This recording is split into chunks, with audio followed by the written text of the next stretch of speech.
ज्ञानतिमिरान्धस्य ज्ञानञ्जनशलाकया चक्षुरुन्मिलितं येन तस्मै श्रीगुरुवे नमः। नमो विष्णुपादाय कृष्णपृष्ठाय भूतले श्रीमते भक्तिवेदान्त स्वामिनिति नामिने। नमस्ते सारस्वती देवे गौरवाणी प्रचारिणे निर्विशेष शून्यवादी पाश्चात्यदेशतारिणे नित्यानंद नमस्तुभ्यं प्रेमानंदप्रदायिने कलो कल्मषनाशाय जानवापते नमः। नमो महावतन्याय कृष्ण प्रेम प्रदायते कृष्णाय कृष्ण चैतन्य नामने गौरतुसे नमः। जय श्री कृष्ण चैतन्य प्रभु नित्यानंद श्री अद्वैत गदाधर श्रीवासादि गौर भक्त वृंद। हरे कृष्णा कृष्णा कृष्णा हरे हरे हरे राम राम राम हरे हरे। हरे कृष्णा। सब सभी भक्तों का हार्दिक स्वागत है आज के श्री चैतन्य चरितमृत की चर्चा में। हम लोग चर्चा कर रहे हैं श्री चैतन्य चरितमृत आदि लीला chapter 17 and I think we were discussing from text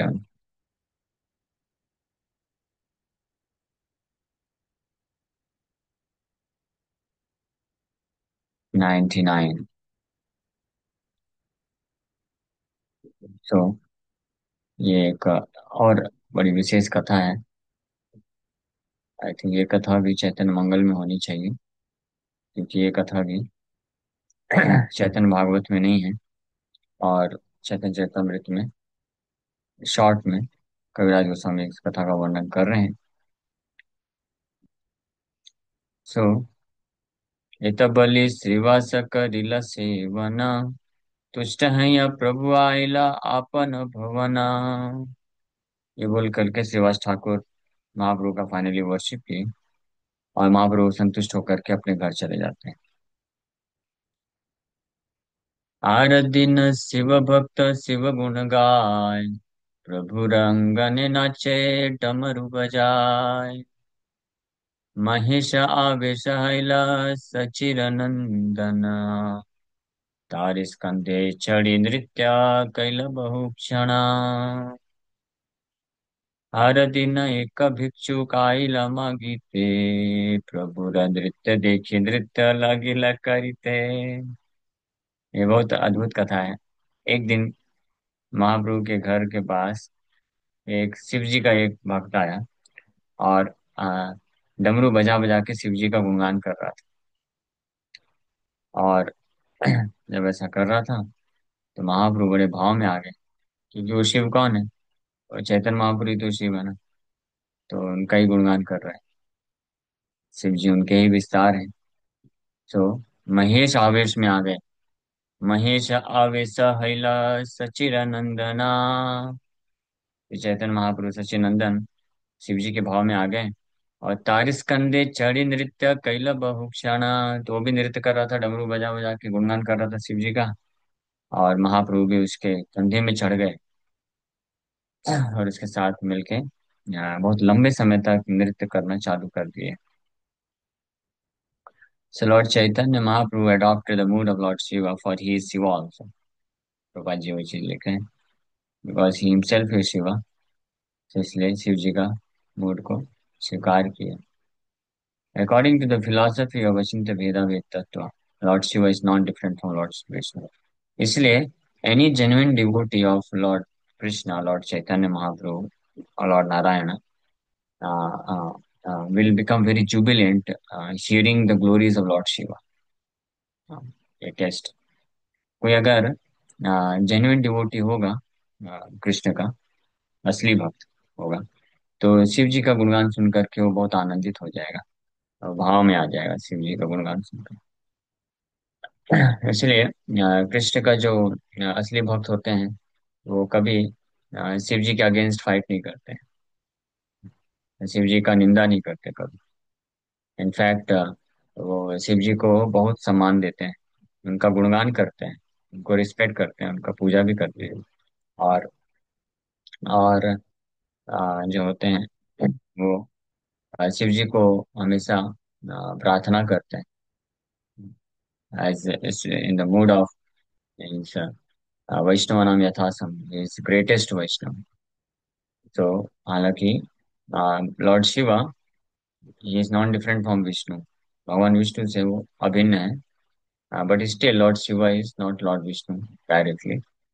ये अचिंत्य भेदाभेद तत्व है, जिसका उदाहरण ब्रह्मा जी देते हैं दूध और दही के रूप में।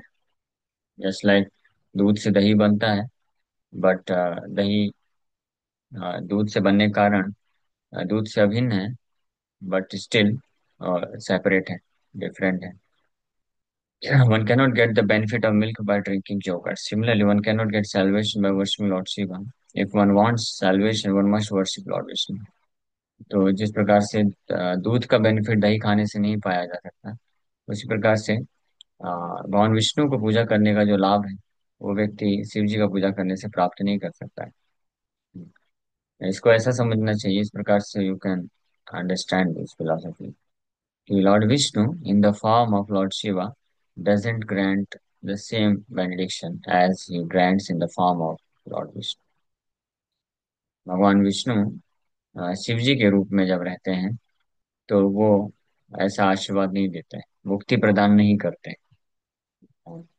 लेकिन अपने विष्णु के रूप में, विष्णु तत्व के रूप में, राम नरसिंह वराह कृष्ण इत्यादि जो विष्णु तत्व के रूप में रहते हैं, तो उस आशीर्वाद को प्रदान करते हैं। सो so if one wants salvation, one must worship Lord Vishnu. This is confirmed in the Bhagavad Gita. Matisthani sarva bhutani na chaham teshu avastha. Everything is resting on the Lord, but everything is his energy. For everything is his energy, yet he is not everywhere. Lord Chaitanya's adopting the mood of Lord Shiva is not extraordinary, but one should not therefore think that by worshipping Lord Shiva one is worshipping Lord Chaitanya. That would be a mistake. लेकिन ये हमेशा ध्यान रहे कि भगवान कृष्ण और भगवान शिव जी का जो पूजा है, दोनों को समान नहीं बताया जा सकता है। उसका मतलब ये नहीं है कि दोनों में जो है अंतर हो गया, या कृष्ण जो है शिव जी महान नहीं है, या एक्चुअली ये सब जो है, जो जो कम बुद्धिमान लोग होते हैं वो इस प्रकार से ब्लेम करते हैं। जब भी शास्त्रों के इन कथनों को बताया जाता है, कोई वैष्णव बताता है, तो शिव जी के भक्त लोग जनरली वैष्णवों को बोलते हैं कि ये जो है शिव जी का निंदा कर रहे हैं, बट एक्चुअली ये ब्लास्फेमी नहीं है शिव जी का। दिस इज व्हाट स्क्रिप्चर्स से ये नियम बना है। शिव जी परम भगवान नारायण कृष्ण ने ये नियम बनाया है, one has to follow this. हाँ, भगवान शिव कौन है? वो भगवान विष्णु ही है शिव जी, भगवान विष्णु ही शिव बने हैं। और वो उन्होंने ये नियम बनाया है कि लेकिन शिव के रूप में मेरा पूजा करके आप मुझे मुक्ति प्राप्त नहीं कर सकते, मुझे प्राप्त नहीं कर सकते। That's all. This is very simple rule. It has nothing to do with blaspheming lord Shiva और मिनिमाइजिंग हिज ग्लोरीज, ऐसा कुछ भी नहीं है। हाँ, भगवान शिव का अपना एक पोजीशन है, ही इज द ग्रेटेस्ट वैष्णव, वो सर्वश्रेष्ठ वैष्णव है भगवान विष्णु के। Not only Lord Shiva, even Lord Vishnu is also, he also considers himself to be servant of Lord Krishna. सोचिए, Lord Krishna and Lord Vishnu, no difference, कोई अंतर नहीं। लेकिन फिर भी भगवान विष्णु अपने आप को कृष्ण का सेवक मानते हैं, इसलिए पूरा सृष्टि स्थिति प्रलय सब कार्य संचालित करते हैं। Lord Vishnu and Lord Shiva, no difference, but still there is difference, वहाँ पे डिफरेंस भी है। और शिव जी अपने आप को जो है आज्ञाकारी दास मानते हैं कृष्ण का, और सेवा करते हैं। ये सेवा है उनका, भौतिक ब्रह्मांड को जो है पालन पोषण करने में सहायता करना। सो एनीवे, बट भगवान Krishna Lord Chaitanya Mahaprabhu he knows कि मेरा ही गुणगान कर रहा है, मेरा गुणगान शिव के रूप में कर रहा है, तो उस भाव में आ गए और उसके कंधे में चढ़ करके डांस करने लग गए। फिर एक दिन हर दिन एक भिक्षुक आइल मागिते, प्रभुर नृत्य देखी नृत्य लागिल करिते। एक दिन एक भिक्षुक आया भगवान के घर के पास और भिक्षा मांगने चालू किया। जब भगवान को वो नृत्य करते हुए देखा तो वो भिक्षुक भी नाचना चालू कर दिया। प्रभु संगे नृत्य करे परम उल्लासे।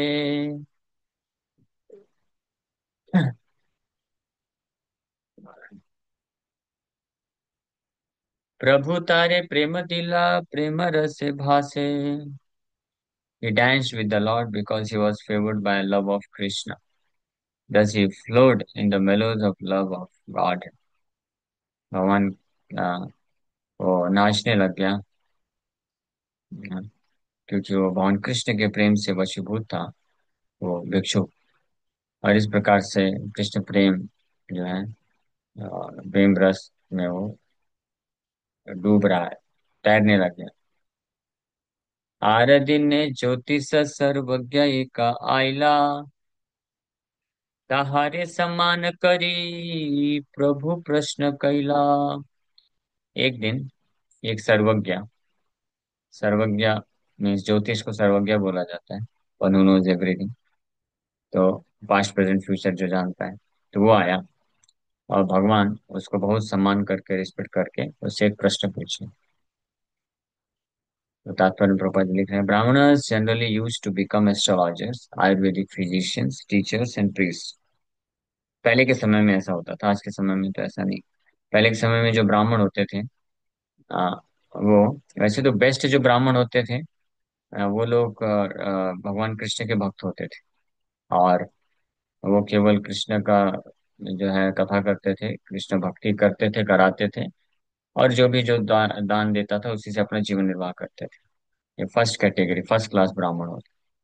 फिर सेकंड क्लास ब्राह्मण होते थे, जो लोग यज्ञ इत्यादि कराते थे, कर्मकांडी यज्ञ वगैरह ये सब कराने में लगते थे। लेकिन फिर इसके बाद भी अगर ब्राह्मण को रहता था कि कुछ प्रोफेशन उसका होना चाहिए, कुछ कार्य करना चाहिए अपना जीवन निर्वाह के लिए, तो ब्राह्मण कभी नौकरी नहीं करते थे। वो या तो डॉक्टर बन जाते थे, आयुर्वेदिक डॉक्टर, आयुर्वेद पढ़ के लोगों का इलाज करते थे, या वैदिक शास्त्रों के टीचर्स, टीचिंग प्रोफेशन, या एस्ट्रोलॉजर, ज्योतिष, ज्योतिष बन जाते थे। और इसमें भी वो लोग ऐसे फीस नहीं रखते थे। ऐसा नहीं कि टीचर बन गया तो 20,000 रुपये फीस रखो पहले, उसके बाद पढ़ाऊंगा। या आयुर्वेदिक डॉक्टर बन गया तो कंसल्टेशन का फीस रखता था। हाँ, ऑफ कोर्स आज के समय में तो रखना पड़ेगा, क्योंकि आज के समय की व्यवस्था पूरी तरह से तहस नहस हो चुकी है। तो इसलिए चाहे आयुर्वेदिक डॉक्टर हो या एस्ट्रोलॉजर हो, इन लोग को फीस रखना पड़ता है। बट पहले के समय में कोई भी ब्राह्मण, चाहे कितने भी निम्न स्तर का ब्राह्मण भी होगा, तो वो अपने प्रोफेशन का इस्तेमाल पैसे कमाने के लिए नहीं करता। हाँ, चाहे ज्योतिष हो या आयुर्वेदिक डॉक्टर हो या गुरुकुल का गुरु हो या यज्ञ करने वाले प्रीस्ट हो, तो ये करते थे। और इनको लोग लेकिन दान देते थे।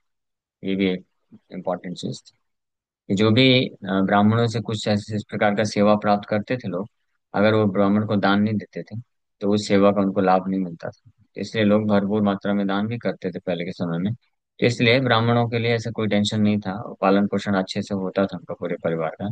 इन घोर कलयुग के कारण आज के समय में अगर ऐसे ब्राह्मण कोई बन भी जाए कि बिना पैसे के ट्रीटमेंट करे और एस्ट्रोलॉजी देखे या टीचिंग करे, तो लोग इतने वो हो चुके हैं, डिग्रेड हो चुके हैं कि लोग देंगे ही नहीं। इसलिए बेचारे का पालन पोषण कैसे होगा। हाँ, तो इसलिए दैट्स ऑल राइट कि अगर कोई मिनिमम फीस रखता है, बट उसका इंटेंशन ये रहना चाहिए कि this is for my maintenance. I should not be greedy. बहुत लोभी नहीं होना चाहिए, लालची नहीं होना चाहिए कि मैं ये सब इस करके वैदिक शास्त्रों का इस्तेमाल करके मैं बहुत पैसे बनाऊंगा और खूब ऐश्वर्य में रहूंगा। अगर इस प्रकार का लालच है किसी के अंदर तो फिर वो सही नहीं है। तो ये प्रोफेशन को स्वीकार कर सकता था कोई ब्राह्मण, लेकिन कभी भी कोई भी ब्राह्मण क्षत्रिय वैश्य या शूद्र के इसको स्वीकार नहीं करता। Although highly learned and respectable, such brahmanas went from door to door to distribute their knowledge.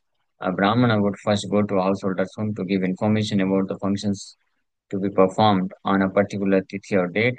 But if there were sickness in the family members would consult the brahmana as a physician, and the brahmana would give instruction and some medicine.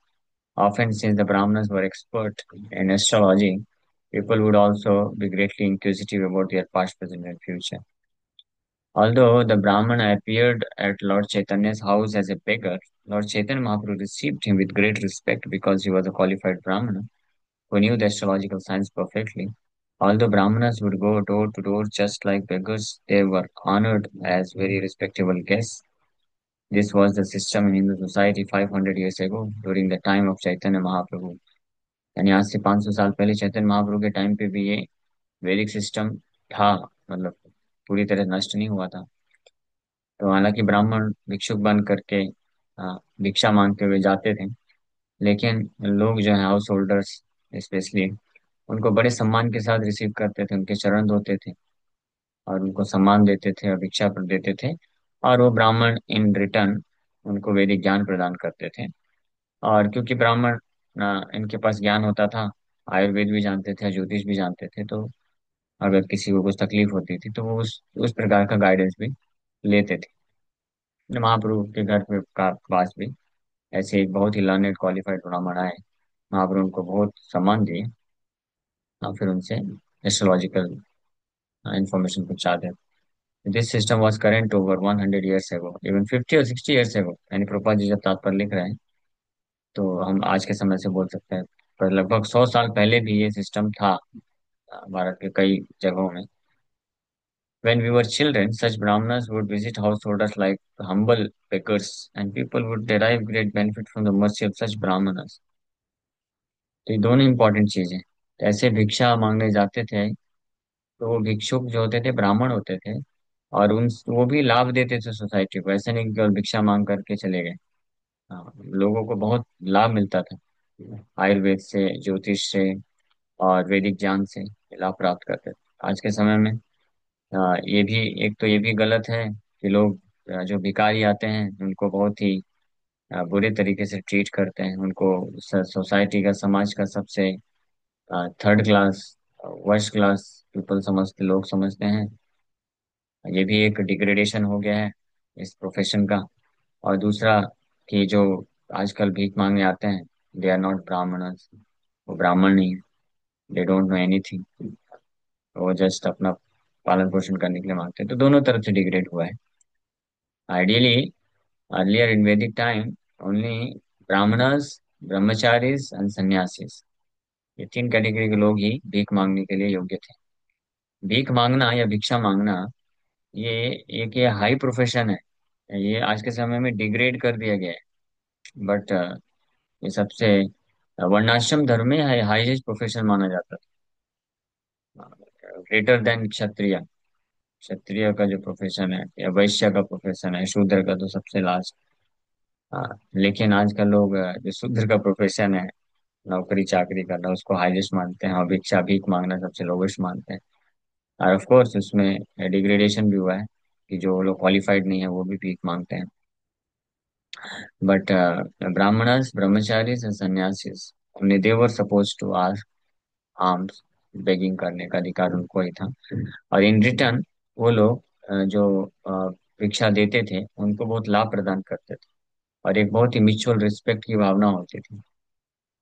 So the greatest benefit was that a householder could save a great deal of money from being spent on doctor bills, because the Brahmanas, aside from explaining the past, present, and future, could ordinarily cure all kinds of diseases simply by giving instructions and some medicine.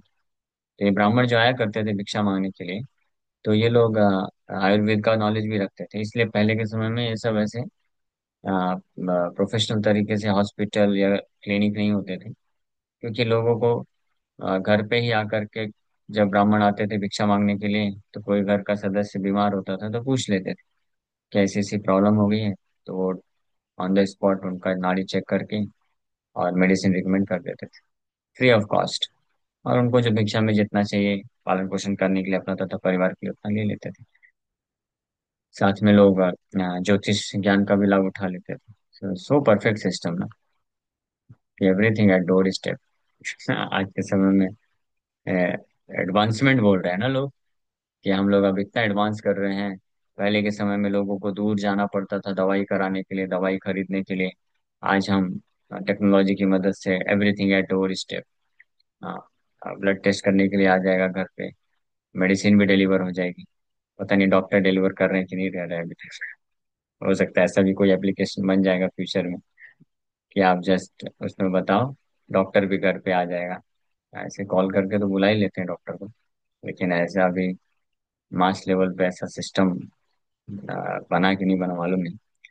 लेकिन ये तीनों चीजें पहले थी वैदिक time पे। Just imagine ना, वैदिक कल्चर वो सो स्ट्रॉन्ग, सो एडवांस, इतना एडवांस था कि ब्राह्मण जो होते थे घर घर जाते थे, तो लोग उनसे ज्योतिष का भी सलाह ले लेते थे, यानी फ्यूचर में क्या क्या करना है, ऐसा कैसा, किन किन बातों का ध्यान रखना। जैसे कोई मान लीजिए किसान है, तो ज्योतिष की मदद से वो पता कर लेता था कि कब मुझे फसल लगानी चाहिए और कौन सी फसल लगाना चाहिए।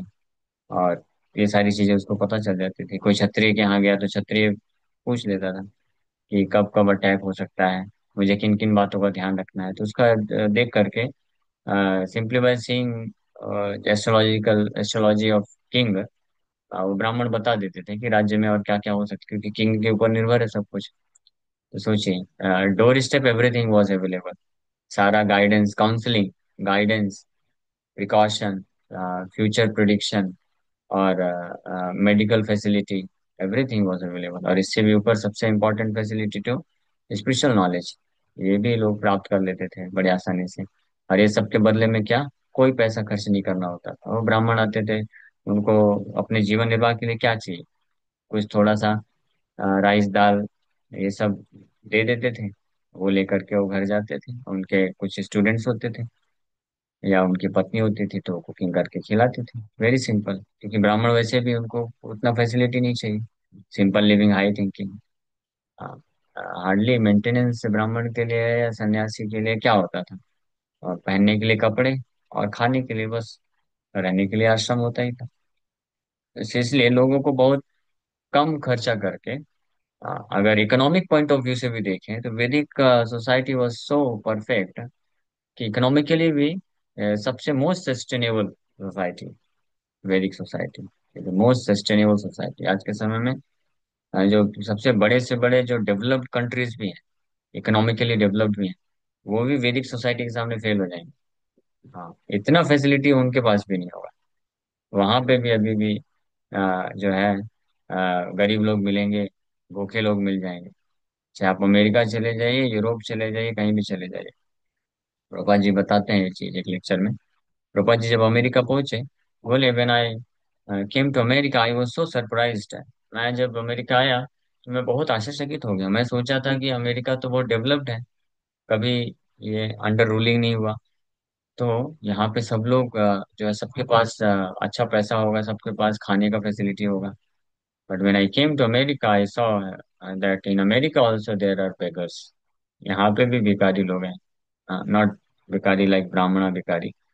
भिखारी मतलब उनको जीवन कुछ है नहीं खाने के लिए, वो भीख मांग के खा रहे हैं, फुटपाथ में पड़े हुए हैं। हाँ, हाँ, सब प्रभुपाद जी लेक्चर बोलते हैं, then I understood here also third class people live. यहाँ पे भी थर्ड क्लास लोग रहते हैं। So it doesn't matter, the rules of material nature are very stringent, strict. If you are destined to live in poverty, even if you live in country like America and Europe, you will live in poverty। ऐसा Prabhupada ji lecture में बोलते हैं। अगर पूर्व कर्म के अनुसार किसी को गरीब में स्थिति में रहना है, तो कहीं भी चला जाए, वो गरीब ही रहेगा। एनीवे, यहाँ पे इम्पोर्टेंट पॉइंट ये है कि वैदिक सोसाइटी जो है, it was a perfect economically developed society. So thus no one was bereft of the benefit of a first class physician, astrologer and priest also। आज ये सब में and teacher. So teacher, physician में सबसे ज्यादा खर्चा होता है। Medical, medical and education and priest. priest भी महंगे हो गए। ठीक है। एंड एस्ट्रोलॉजर ऑल्सो, ये सब। So the important members of ISKCON should give careful attention to our Dallas school, where children are being taught Sanskrit and English to become perfect Brahmanas. Prabha ji request कर रहे हैं कि हम जो गुरुकुल खोले हैं वहाँ पे ऐसे परफेक्ट ब्राह्मण बनाना चाहिए. If they are actually trained as perfect Brahmanas, they can save society from rogues and ruffians. Indeed, people can live happily under the protection of qualified Brahmins. Therefore, the Bhagavad Gita gives a special stress to the division of society, चातुर्वर्ण्य system, गुण कर्म विभाग सा. इसलिए वर्णाश्रम system जो वैदिक system है, इसमें बहुत जो है भगवद गीता में भगवान इसके ऊपर स्पेशल स्ट्रेस देते हैं.